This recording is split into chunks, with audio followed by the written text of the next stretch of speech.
আজ আমি আপনাদেরকে শ্রী বিষ্ণুর ষোড়শ নাম স্তোত্র পাঠ করে শোনাবো। চলুন, অর্থাৎ শ্রী বিষ্ণুকে 16টি নামে আমরা কি রূপে স্মরণ করব সেটা শোনাবো। চলুন, যেটি আমি আপনাদেরকে দুটো অংশে পাঠ করে শোনাবো। চলুন।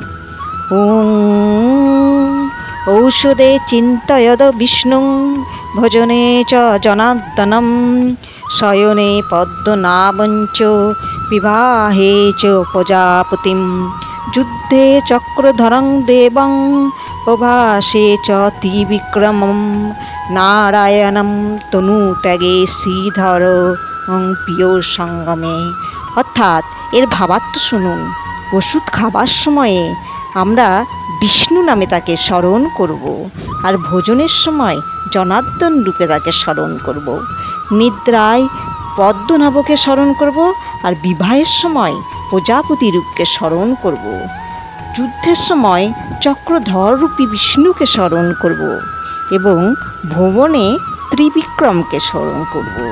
আর শরীর ত্যাগ করার সময় নারায়ণকে আমরা স্মরণ করব। আর প্রেয়সীর সঙ্গে যখন সাক্ষাৎ করতে যাব তখন শ্রীধর রূপী নারায়ণকে স্মরণ করব।